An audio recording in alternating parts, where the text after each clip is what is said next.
Today is January 30th, 2011, and my name is Heidi Pate. I'm interviewing for the first time Gene Sawhill, and our interview is taking place in his home at 6967 Valmont Road. Gene is a farmer and a ditch writer for Butte Mill Ditch and Jones and Donnelly Ditch.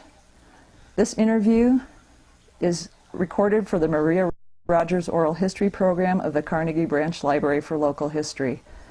The interview is being filmed by Liz McCutcheon. So Gene, tell me when and where you were born. I was born in Boulder Community Hospital back in January 1st, 1928. Okay, and did you grow up in Valmont, or? Yes, I did. Can you tell me a little bit about what it was like growing up in Valmont? Did the rest of your family also grow up in Valmont? Yes. And well, I used to play in the trucks in the ditch bank, like I was hauling stuff and dumping it in the ditch or whatever. And then a lot of that you miss, but you don't know exactly. You're just a kid, and you don't pay much attention to what's going on, but other than just what you're doing. But then my father was milk cows, and my mother had chickens, and that was right next door to where my father was. He wasn't born there, but he was born just over the hill, up below the cemetery. And then he added this house where I lived there for a few years, and there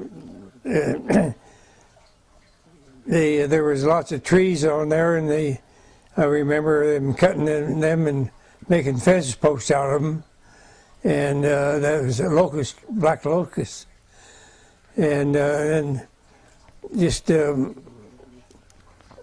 in conjunction with that, we had a couple of horses we would ride, and then for a long time we would go around or the neighbors would come in and help us fill a silo, and then from then it was just, well, one thing I can remember, and I've seen it in one of the books not too long ago, but grasshopper time, where they had a float that they pushed ahead with horses, and then a shield up there, and the bugs grasshoppers would fall back in oil and die that way, and so it was really interesting. And other than that, why, it was just a normal kind of going on. But during that course of time, why, there was an old Fortune tractor purchased, but somehow I think it was Dick Anderson was cranking it, and it kicked back and hurt his back, and I think my dad was superstitious, and just never ran it again. But there was an old shop there that used to be a log cabin years and years ago, and we would.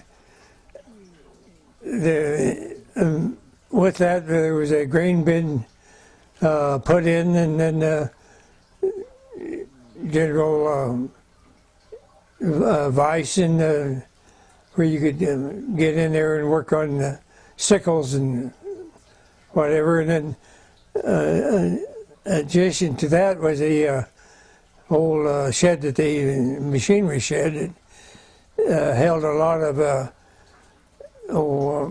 goodies, like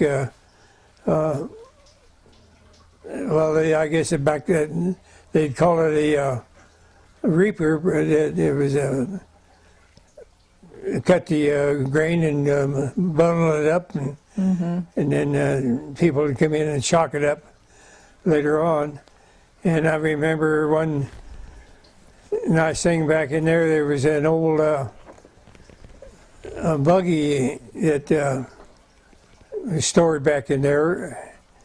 My dad had another little old one-cylinder gasoline engine that they used for numerous things, to run a cement mixer or run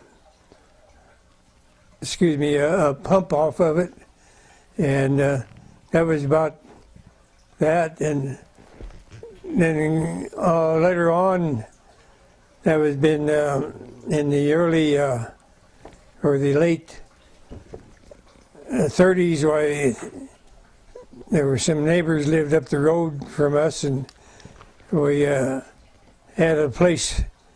Well, in fact, it was down here where the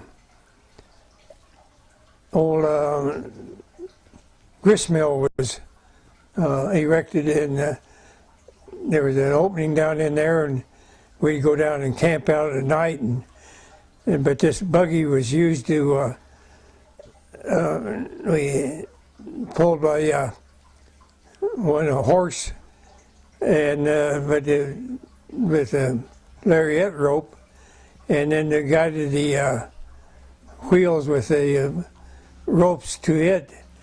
And somewhere going down the road, we was going pretty fast, and it ran off the road, and I think it broke about 4 or 5 eggs out of the dozen eggs we was going to use to have breakfast with, but numerous things like that. And Gene, can you tell me a little more about the grist mill? Was that in operation when you were? No, in fact, I just did run across some information on it, and we always thought it was the Butte Mill, an irrigating company that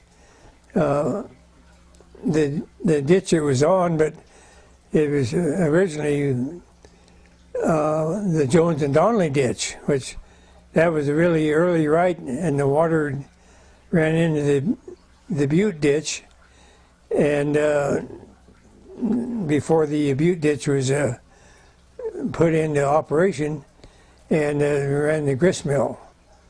And we still have or my sister has the old stone that they used to grind the Oh, really? wheat with, and it's still right up here to her house. And that was what they called, with what the information I've received was the old Housel grist mill. And in fact, where my sister lives is actually the house that was built by Mr. Housel. Yeah, let's talk about that, Gene. Your father, and was he also born in Valmont, you said? How about your grandparents? What were their names, and were they also born in Valmont, or did they come from? They came from back east there in Iowa, but my grandfather, as far as I recollect, he cut firewood for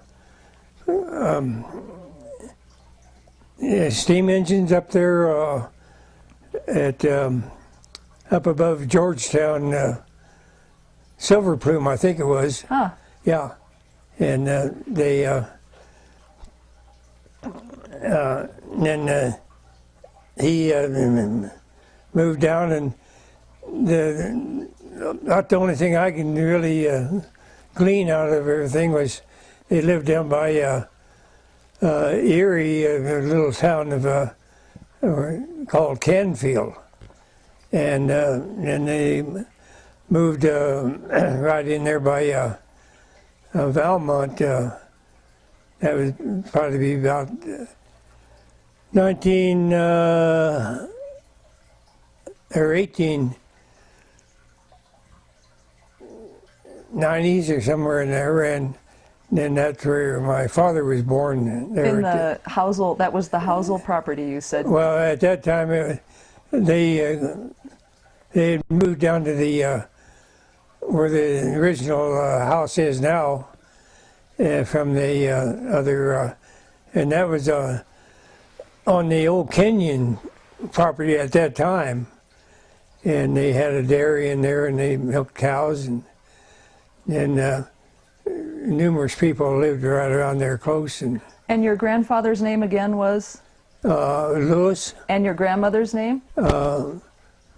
Maggie or Marjorie. Right. And Yeah. your father is George, was George. Right? Yes. Yes, that's right. And then instead of all the confusion, I was George Eugene, and I went by Gene all Yeah.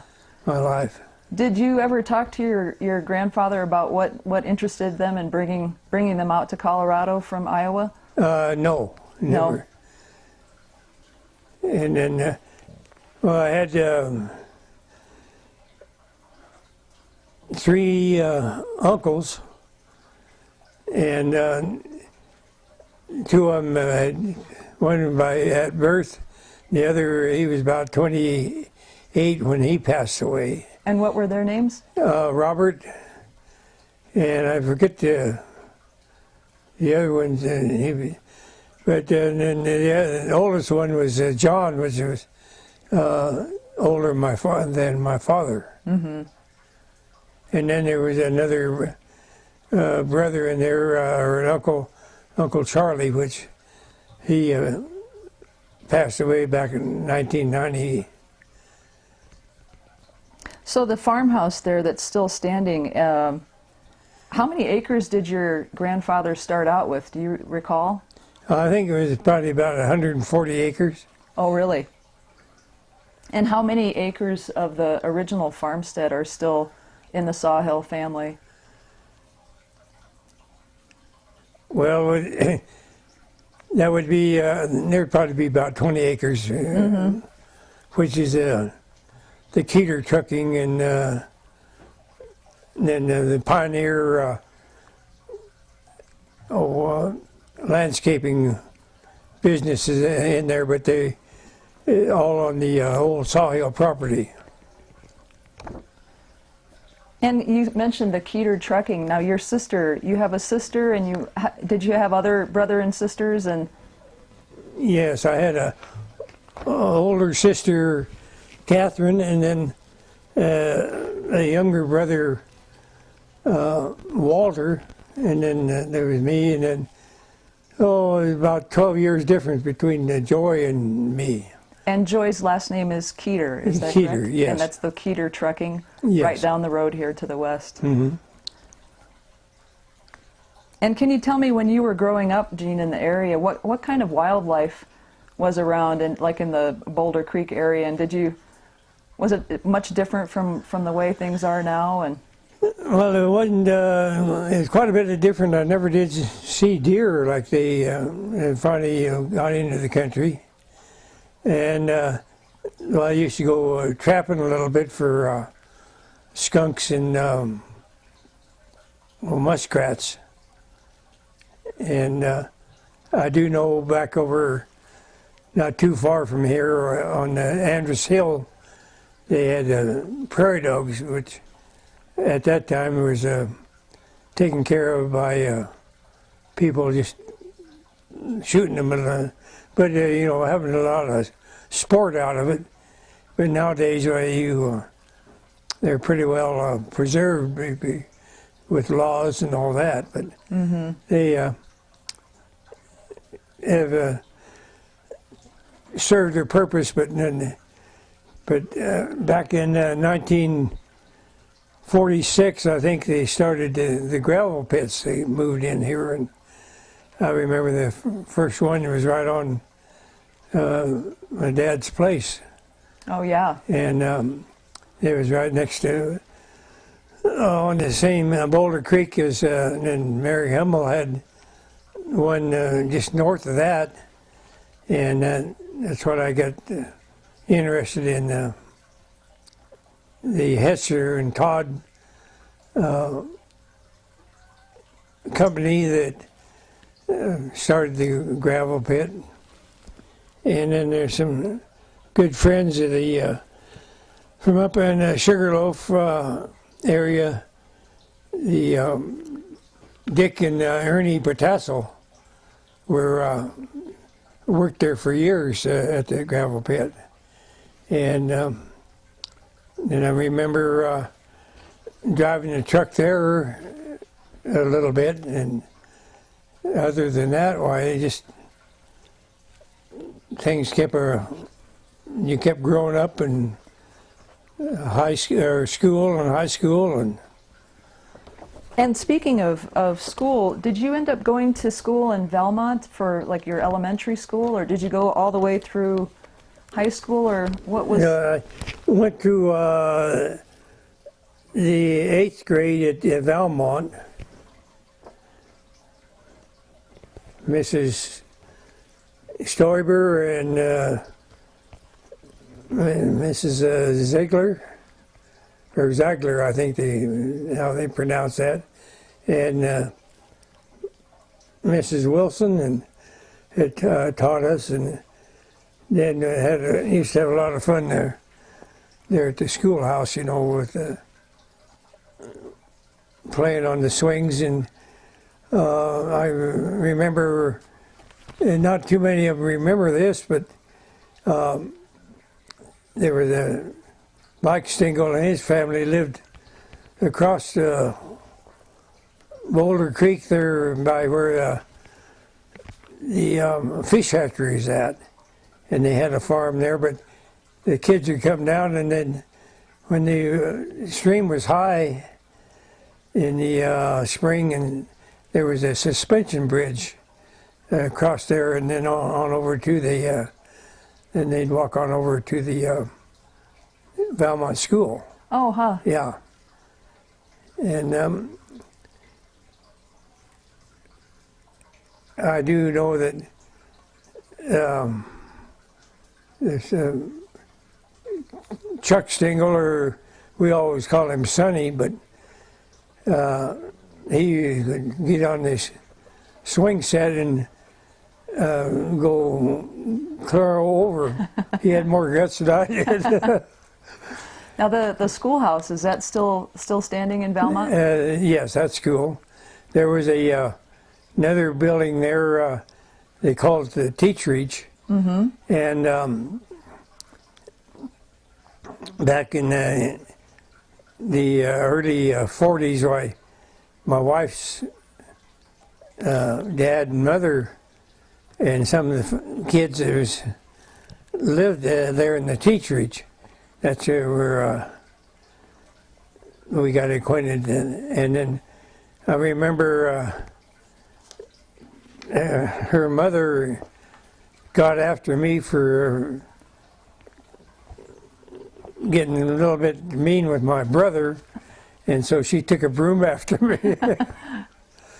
And then there was lots of other families that lived there in the old Teach Reach until the early 40s. They tore it down. It was I think it was the original school there at Valmont for quite a while. And it sat just south of where the Valmont School is sitting now. And then another thing that I always liked was our neighbor to the north of us, Bert Andrus. He had a trick garden farm, and then he raised sheep, but go over there and they grow watermelons and cantaloupe and tomatoes and corn, sweet corn. Had quite a stand set up there right to where you turn east off of 61st and right on the Andrus Road now. And so that was quite a... And then his daughter-in-law, which was Geneva Andrus, she had a brother who lived down there in Pueblo, and we would go out and ride horses at night, and they had a little Shetland pony called Whitetail, but somehow the horse and I and a bicycle collided at night, but we picked up the pieces all right. And, I got an arm that was kind of green broke, and I went to sat down, and it kind of bent a little bit, so I wound up in Dr. Houston's office and got it in a cast. And Now, where was Dr. Houston? he was right there in Boulder, had Broadway and between Walnut and Pearl, had an office building in there. And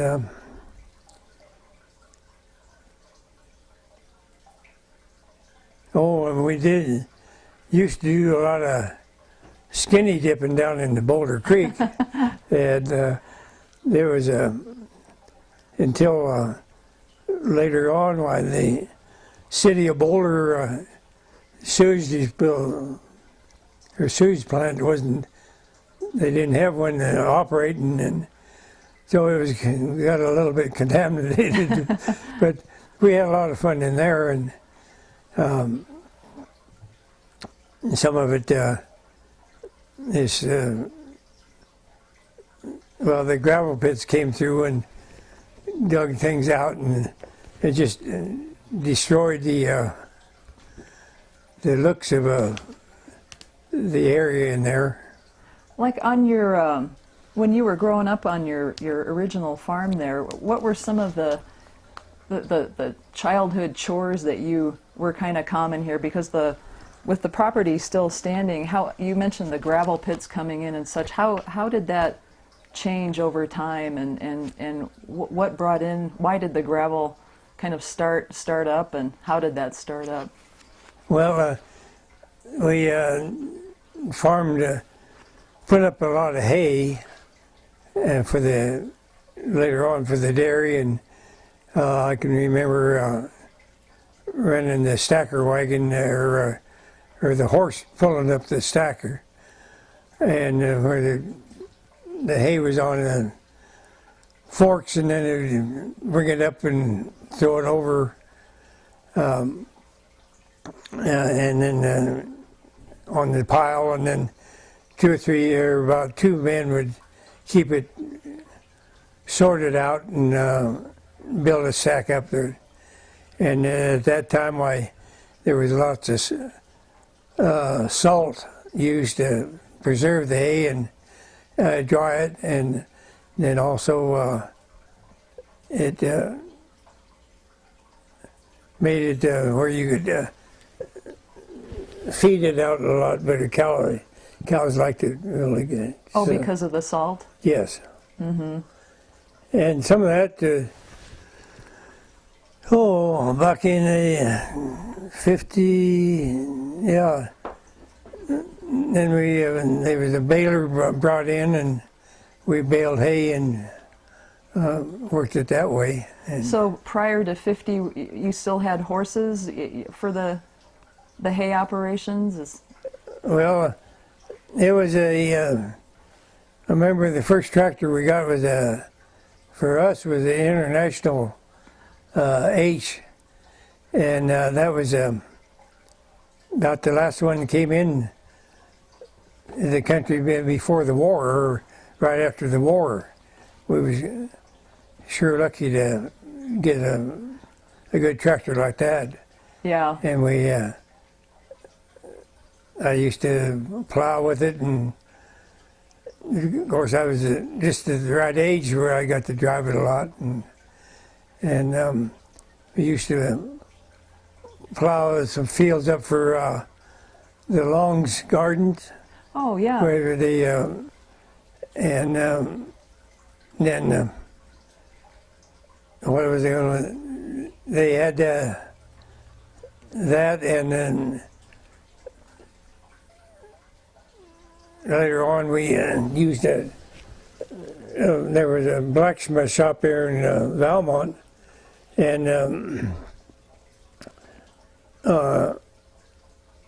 Bill Paulzine, his father ran the blacksmith shop, but Bill and his father had passed away by that time, but he built a loader for the tractor. Oh yeah, like a front end. Yeah, and that was, call it cat's meow, you know. How did that help with your farming? Oh, you could get the corrals cleaned pretty much in no time. And there was quite a few of them built by the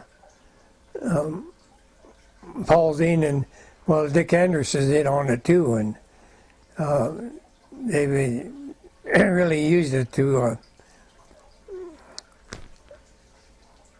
build that up, and then the blacksmith shop, while they would sharpen plowshares, and they built truck beds, and for the old.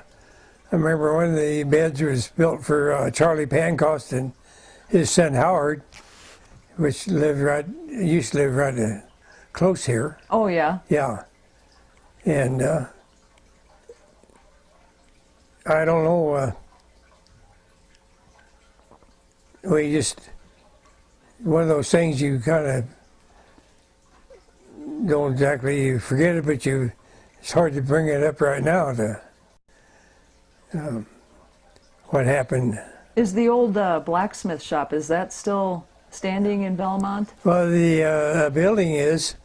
There's a Chuck Chrisman runs DC Auto out of that. Oh yeah. And then during that one period of time in there, Jim Single, I went to school with him, but he ran a welding shop in there, and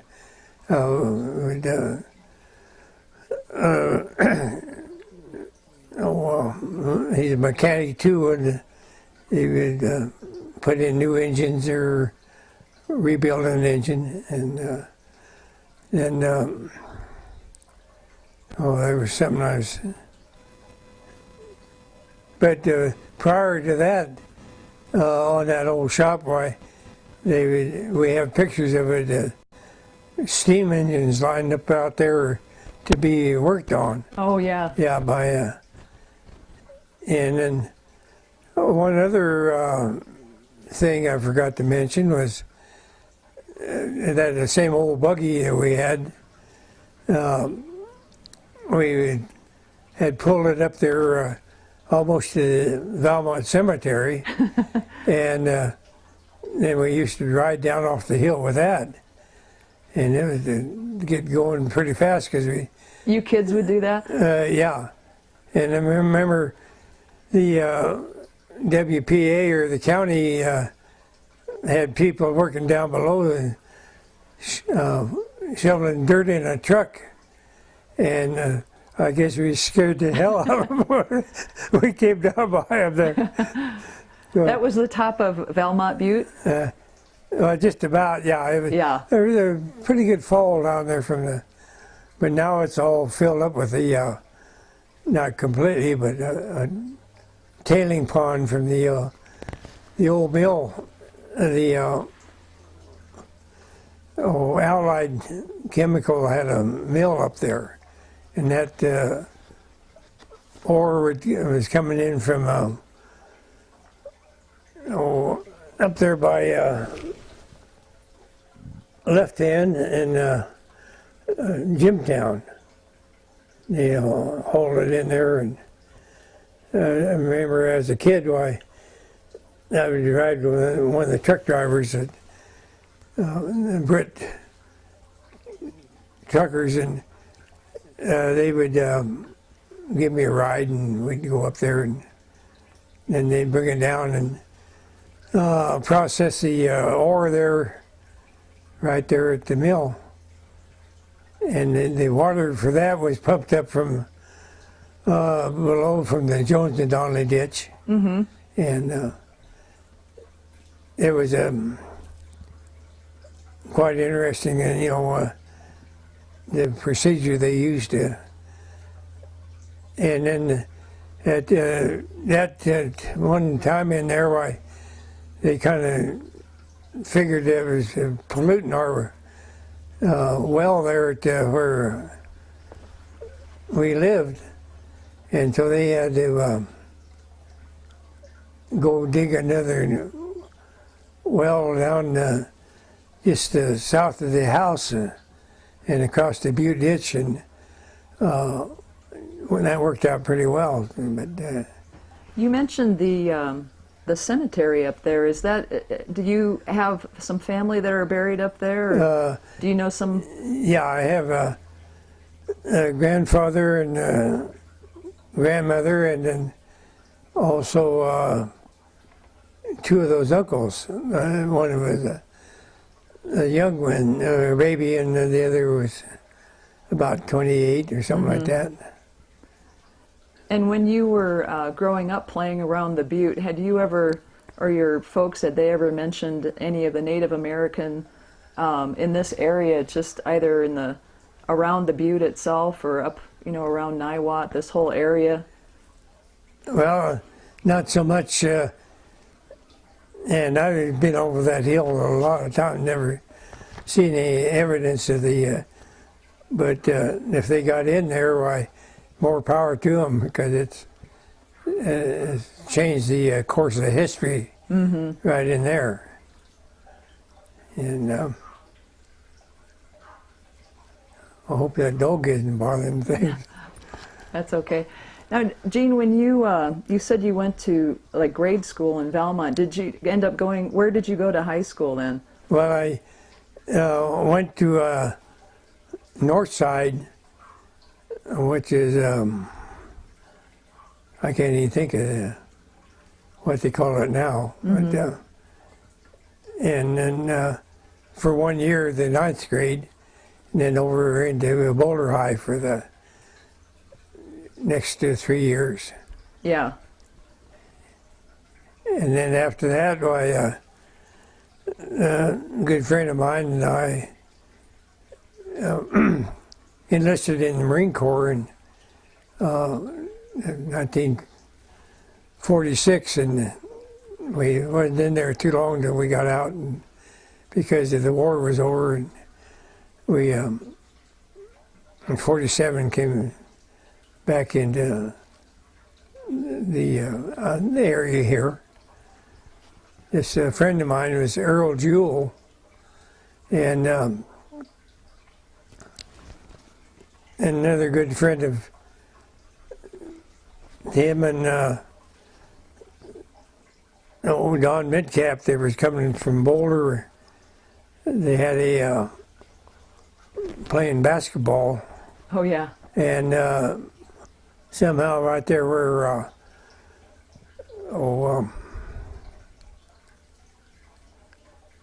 Sutherland's Lumber used to be, why there was a train crossing, and this train still crossed the tracks there, but we go over the tracks, and somehow they swung, and this Don Midcap, he head hit the side of the door jamb, and Earl asked her, "Are you all right?" And he said, "Yeah," and in just a matter of minutes he was dead. Oh my. Cerebral hemorrhage, I think that's what they said it was. And so I said, if I ever have a son, I'll name him for Don. And that you do have a son Yes, named Donald, don't you? yes. That's great. That's a nice story. And when And then his family moved on down to towards the Wiggins area, and I have never. Well, I remember seeing one of them up there, and his sister. Well, his sister taught school at Valmont a little bit, and Joy went to school with her under her. And what was her name? Carol. Yeah.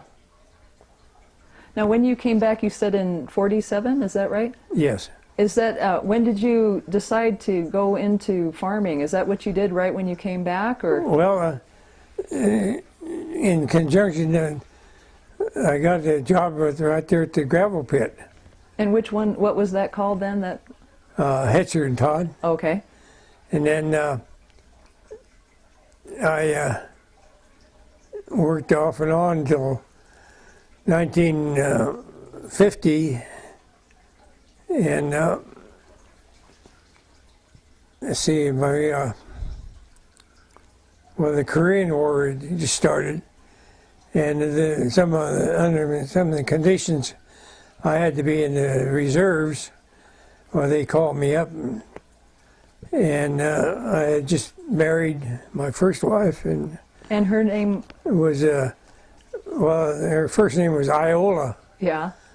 and Iola Ruth, but she always went by Patsy, so that's how come I got two Pats. Now, was Iola from Boulder also? Yeah, her stepfather ran a taxi cab In Boulder. in huh? Boulder, yeah. And what was his last name? Reese, Reese. Bud Reese, Bud Reese. yeah. And then, well, we spent about 3 years in the service area in Camp Pendleton. I was ready to go. I was thinking we were going to be called in to go to Korea, but which I would like to see in the country, but not the war. Yeah. And then it was over, and then came back, and I kind of started farming and worked for a couple of boys that had a excavating company, Kennedy Brothers, and worked for them for, oh gosh, I don't know how long. And then off and on I got back into working for drove a truck for Ready Mix, and then drove one for the gravel pit down here, and just kept busy. And then back in about 1950, we got rid of the cows and just kept it going, working away. And then back in I think about 61, a friend of mine, Ray Orm, he said there was a vacancy at the Valmont power plant with that public service, and somehow I passed this test and got in, worked there for 39 years. Oh, really? Yeah. In addition to your farming. Yes. And what were you doing at the power plant? I was started in as a janitor, and then as a fireman, and then got control operator, and worked my way up to shift supervisor.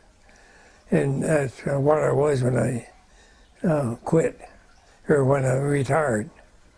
And so concurrently, when you were working at the power plant, when did you buy your farm here, and what kind of made you decide to get back into farming too? Well,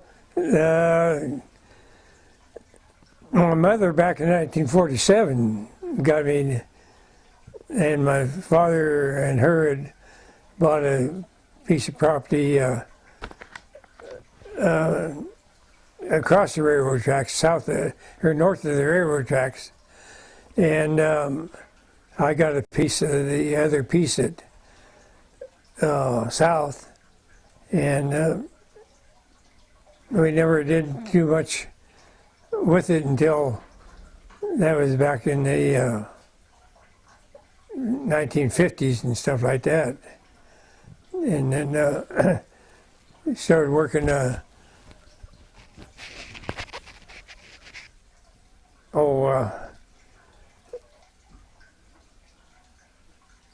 Got back into farming some and the dairy and it just one of those things that somebody you lose track of time on it, but we did have a lot of. Tell me a little bit more about the dairy on your farm. Well, we way back there, when Dad started out, why they didn't milk very many cows. It was all milked by hand, and we and then they sold cream, and then the bulk milk was hauled into the Boulder to Watts Hardy Dairy, and at one time there was another dairy in there called the Alba Dairy, and that was a blessing because it give some income, you know, off of your and see, and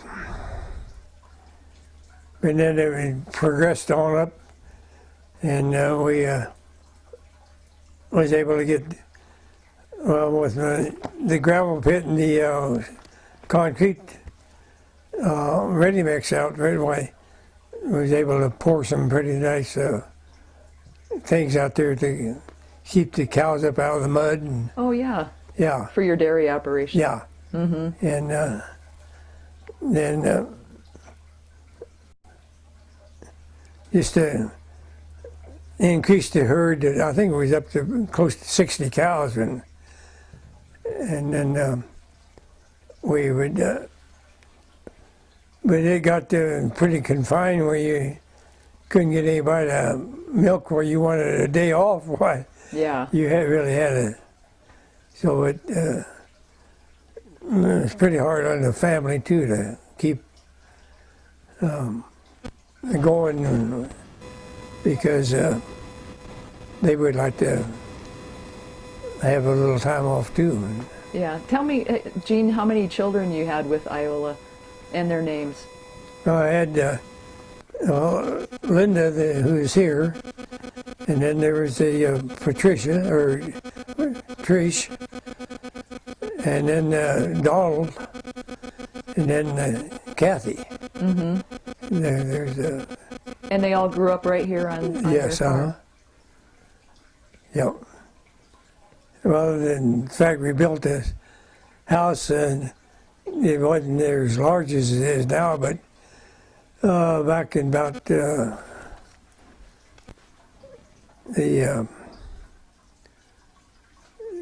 65, something like that. And was the train still coming through your property at that time, or? Very seldom. And then I forget the last time it went up the track there, but in fact, they used to haul coal to the public service over here, and it was one of the biggest freight hauls that they back in those days in the state of Colorado. There wasn't too many power plants like this. Pretty state of the art then, or? Yeah. Mm-hmm. And that was quite a deal, you know. Then sure, we gave a lot of people work there at the power plant, and then you learned a lot too. And then there was other, back in 19 '62 or something like that, they added or built a new power or generator there, and that was what they called V5, Valmont 5, and I worked there, you know, until I retired. Yeah. I was real fortunate to get a job and then be able to go out when I did with a pretty good retirement.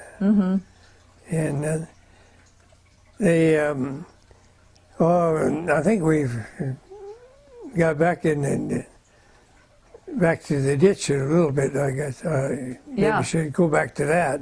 Sure. But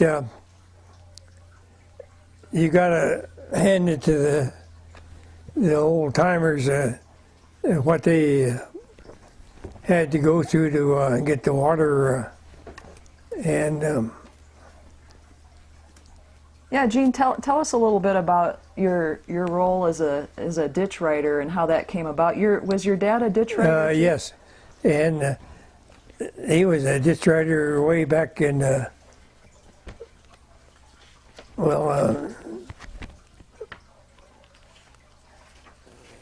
30s. Yeah. Yeah, and then I just kind of followed suit, you know, and you learn a few things, and you got down there where a lot of people didn't want to take the over the chores because you got to go work with the water commissioner, and then he tells you when you can turn the water on, and then with the users on the ditch, and it's nothing big deal, but you just got to carry on harmony and with the, because years ago there was, you know, one farmer would think he was entitled to more water than the other one, and how all that worked out. And then I got in on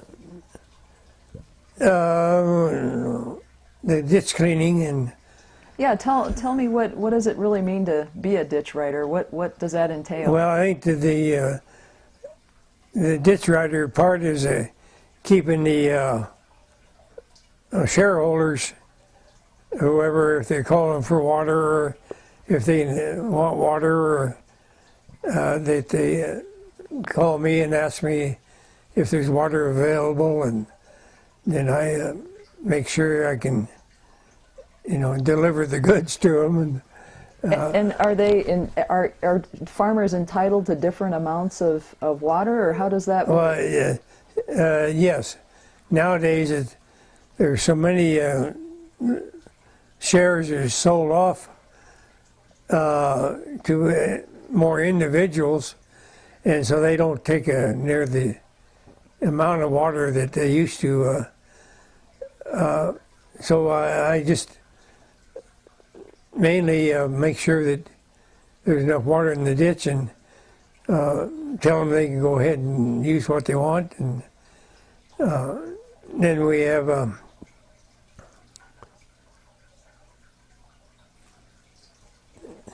it's not controlled much by measuring devices. It's just what they can use and comes out their head gate. And then we have a lateral that goes down north to the coal place, and right now to Clarence Kneebone and a few other users there, and we have to, and there's been some conflict over that up until just recently about whether they was entitled to the water or not, but I think we pretty well got that solved. Do you manage more than one ditch then, or? Well, yeah, Jones and Donnelly, and the Butte Irrigating and Milling. Are those like long stretches of ditch, or how does No, really, just from what used to be the town of Almond comes down to 75th, and so that's not much over a mile. Mm-hmm. And then we Jones and Donnelly, it comes back from over there by Western Disposal, where they're located at, and it might be a mile and a half from the head gate to where we get the water out for it. But Jones and Donnelly is a quite a bit earlier water right, so we are able to, and at the time being, if there's enough water, I can run both ditches, and everybody can just draw their water off as they see fit, you know. But it's well, I'd be kind of greedy like it. It pays pretty good. Yeah. Is the water running in the ditches all the time, or? No. Used to, but now it goes off by, if there's any water to be had, why it'll go off by November the 1st, mm-hmm. or the last October, and so we'd. But usually the Jones and Donnelly will stay running quite a while. But and it might do better here later on if they expand Gross Reservoir. But the biggest one of them is the city of Denver that has the most shares or capacity of that in that reservoir too. And where is that where the water for both ditches is coming from? No, the Butte ditch, it comes down from Netherland, or the other really comes from the Boulder Falls up there. Huh. And then, so we are glad to, right now that they say that the measurable snow up above is over 100%. So it's all of the snowpack determines Yeah, how much water. right. And then it all depends on how hot a summer you have or early runoff, and because there's no place to store it, and down she comes, and is picked up by other ditch companies clear down to in Nebraska. How many ditch companies are there in this area here? Oh gosh. Yeah, right close here there's about 20 ditch companies, right?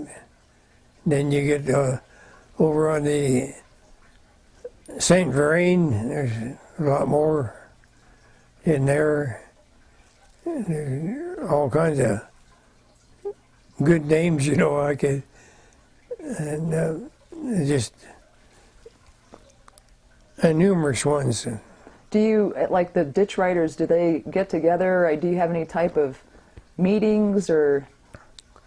Well, we have with District 6 Water Users Association, which is these two, Butte Ditch and the Jones and Donnelly is members of that.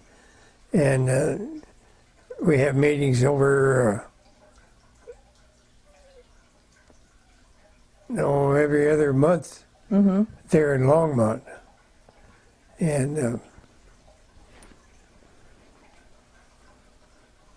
so at the meeting, they go through a lot of there's so much anything legal anymore that you gotta be abreast of, you know, and it keeps you busy keeping out of trouble with. Yeah. But they have so many good managers that you just and then one of the main ones is Bob Carlson and Boy Sheets, which are Bob's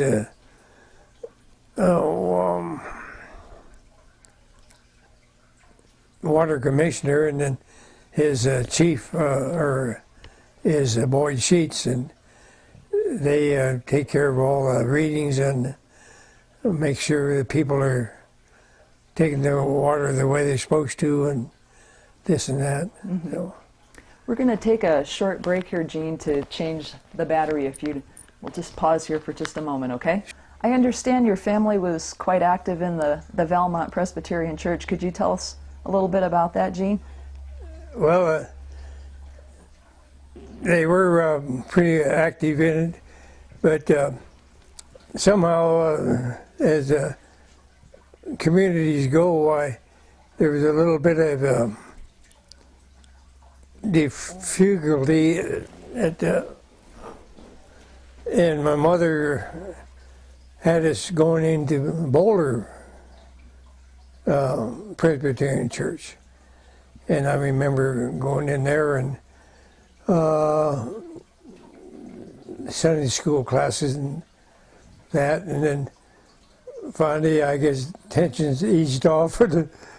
We went back to Valmont, and but my Uncle Charlie, community from Denver, either by come up on the old bus, or at one time it came right up the railroad tracks on what they call the Galloping Goose. Huh. And it was just a one engine there, powered by kerosene, I think, and they dropping off right there by Keeter's house, and then he'd walk on in. And other times he would come in from on Arapahoe, and then he'd cross over the hill, and we'd go over and meet him at different times. And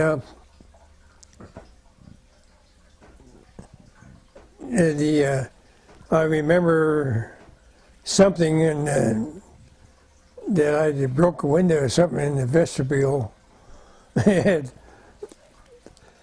I had to pay for it. But other than that,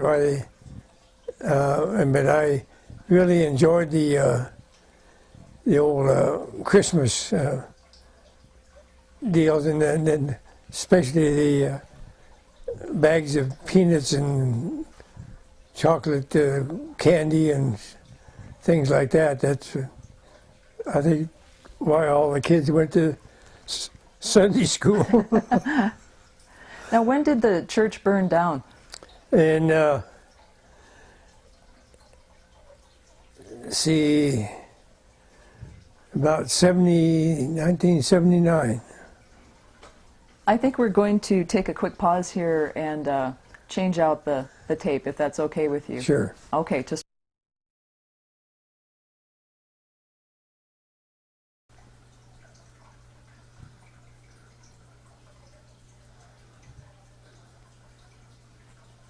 This is part B, a continuation of the interview with Gene Sawhill, which is being recorded for the Maria Rogers Oral History Program. Today is January 30th, 2011, and my name is Heidi Pate.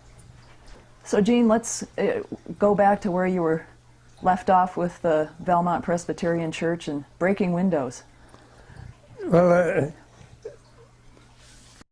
it might be a good thing you forget some of that, but I do know, as a kid, I probably threw the rock that broke the window, but I remember that the south side of the church, had a tendency to collect lots of flies. And in fact, the janitor couldn't hardly, at times keep up with them because it just the heat and all that, they would just be there. But then I guess I go back to that candy for Christmas time, and then the Christmas plays. And there was one time my dad got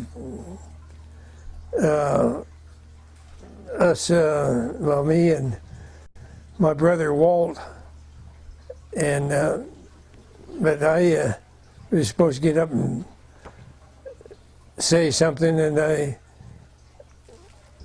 got up, and how this ever happened, but was I had a little mule named Jack. Put him in the barn, he jumped through a crack. And then my brother Walt, he says, he's supposed to be it was about make a joyful noise unto the Lord, but he came up with, unto the Lord I will holler. And that's about it. But then on the church, it burned like I think it was 79, and everybody was pretty well devastated, but they was able to. This one, the gravel company, which is Flat Irons, donated some of the ground, and there was a lake on it. Huh. And we got busy, and through one of the members, there was a architect, and he drew up all the plans for it. And Norm Lawrence was his name, and his wife and him went to church there, and they had a couple of kids, but it was just everybody just got into it, and for a while we were going to church down here on Isabel Road. It was the old Japanese church, and That's where the congregation went while the church was being, Yes. I see. and I remember Buddy and Joy would ride their bicycle down to church and then back, and that's one thing you don't want to do nowadays too much because the road's so narrow. But it was a good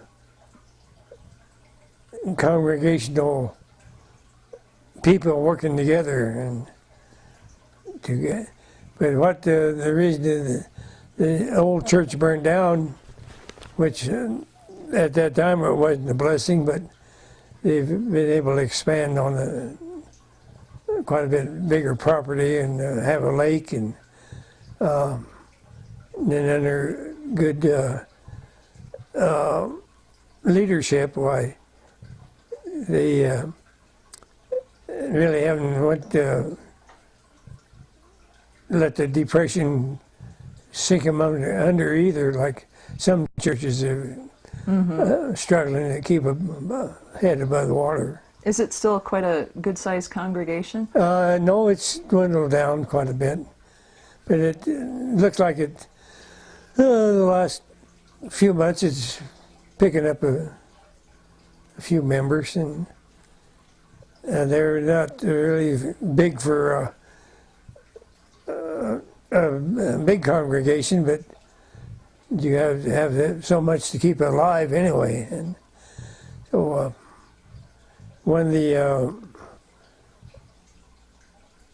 best ones there, he passed away not too long ago, was Stuart Strickler, and he was a professor up at the university, but he was born over in India, and he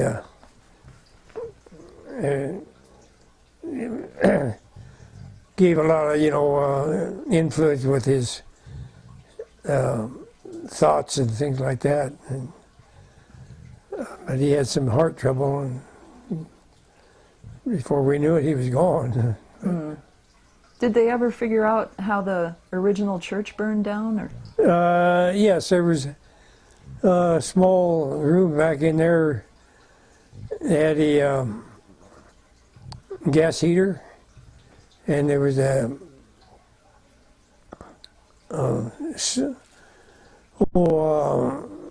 chair with an overstuffed, and they figured out that he just got the chair started on Yeah. fire? Huh. and and all the wood and everything. It was probably a good thing that they didn't even try to, or couldn't have saved it anyway. But over the course of time, why, like I was saying, Flatirons, that was Harold Short. It was quite influenced on getting the money for or giving the property to the church and going ahead So like that's that. right near in the town of Almont still. Yes, Mm-hmm. So with that and Buddy, my brother-in-law Buddy Keeter, and I and lots of people donated their machinery and different things, and built it up the way that it is today. So the congregation really rallied behind it. Oh, they sure did. And that one place we went down to on Isabel was the Frank Montgomery and his wife Stella Montgomery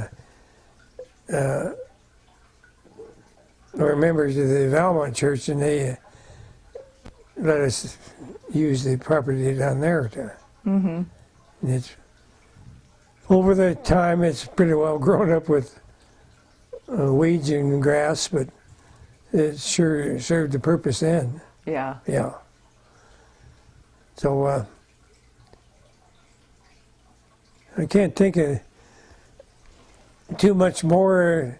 The old Valmont Butte was a good place to play and climb the rocks. And then I remember one time I went up there close to the where Mom and Dad lived, and Joy lives now, but went back up there to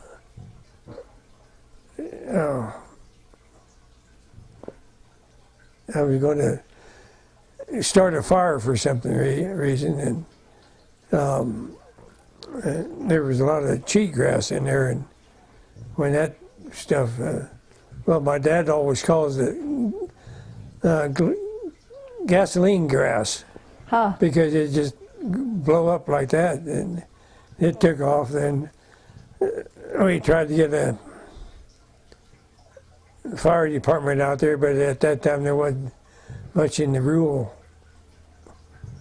area, and it just as well let it go and burn itself out, which it did. Mm-hmm. And there was another time right there at the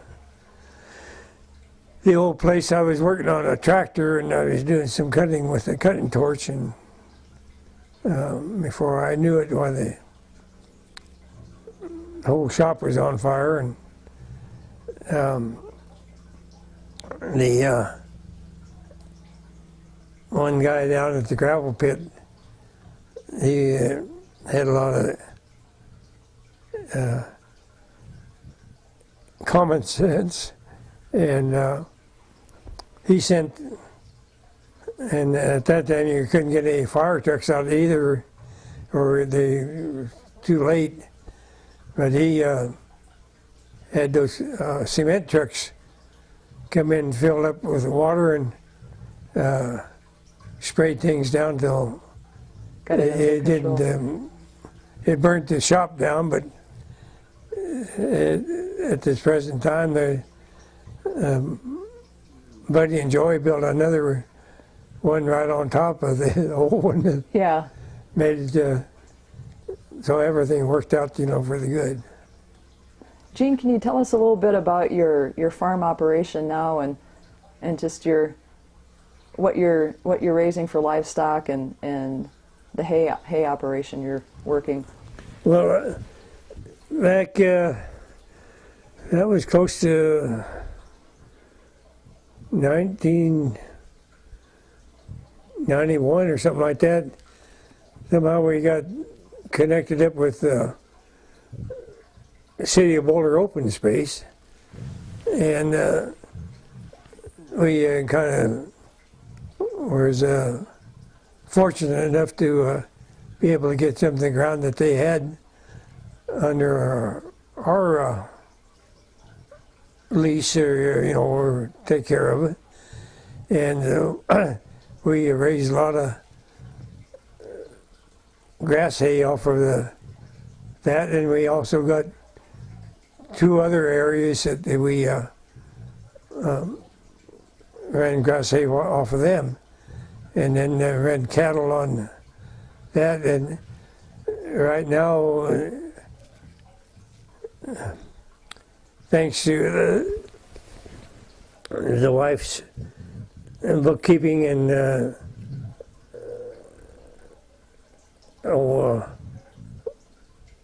wanting to make a good living, why we've expanded the beef herd up at about 30 head, and then we take the offspring of them and grow them up. And she has been fortunate enough to work out a way to get them butchered and almost double the money that we would be able to get otherwise. And your wife's name? Patsy. Yes. So you have a good working relationship together on the farm, don't you?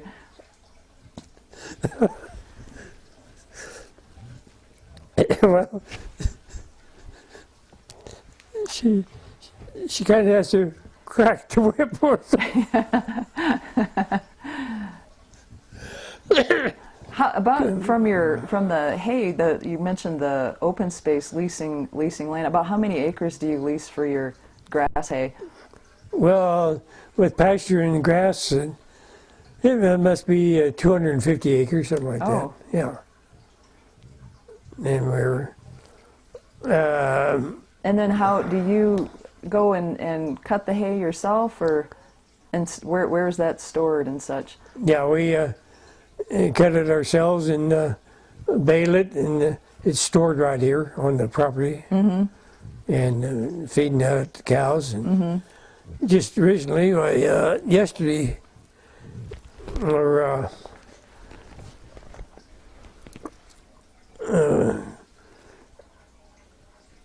daughter-in-law, she went on the internet and found some hay that was this horse rescue wanted to get rid of, because the horses wouldn't need it. And they got busy yesterday and hauled about 500 bales over here. So we'll feed that up to the cows and kind of save our better hay, and that we can sell for a little bit more money than what we was paying for this. In fact, they got this hay for 50 cents a bale, and then there was a work relief people from the county, and they loaded it and unloaded it for us. And then the daughter and son-in-law, why, they more or less controlled the operation there. Oh, I see. Yeah. And what's your daughter's name?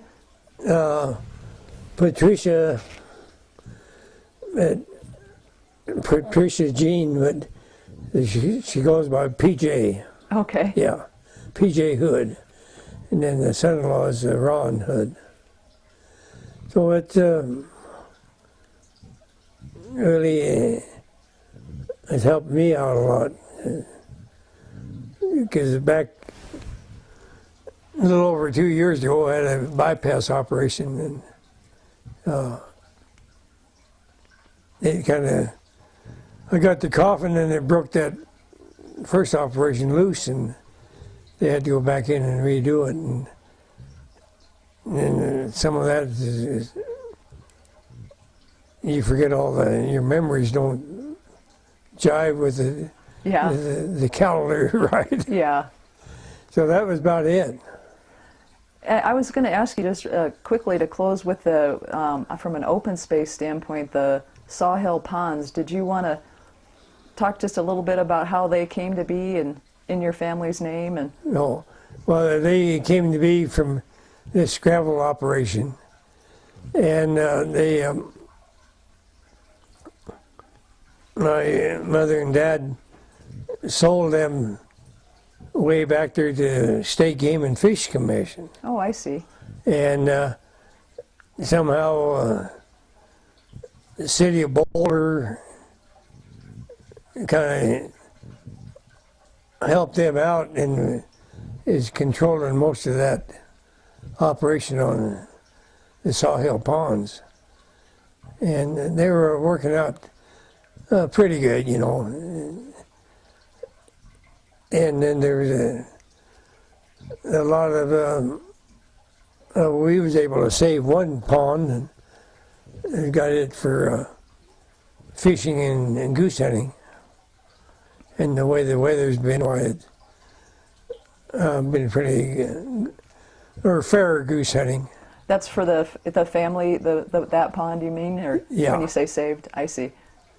And the rest of it is all no hunting at all on the, but there's fishing, and there's a lot of recreation as far as walking, and people going through it and making their comments one way or the other. Yeah, I've heard lots of things about Sawhill Pond. That a lot of folks enjoy that from a recreation standpoint. They do, yeah.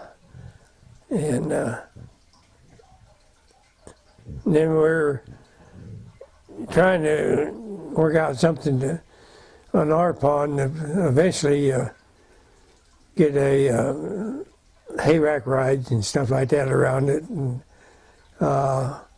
what I would like to see is some bluegrass music played. Are you a fan of bluegrass? Oh, yes. That's great. I set up about every Saturday night way late till a lot of that is over with, but they something about the bluegrass or even those singers, you know, and the musicians, why they really bring it out of, and so I, like I say, sit up pretty late on Saturday nights to watch into that. Is there anything else you'd like to talk about today, Gene, or cover with us? No, but I would like to thank you very much. We sure would like to thank you, Gene, so much for talking with us today. We really appreciate it. And I'd like to have our film focus on the family property here, the Sawhill Butte Ranch and the farmhouse as it looked and is still standing, but how it looked in the earlier days. Thanks again very much, Gene. You're welcome, Heidi. It's been a pleasure. And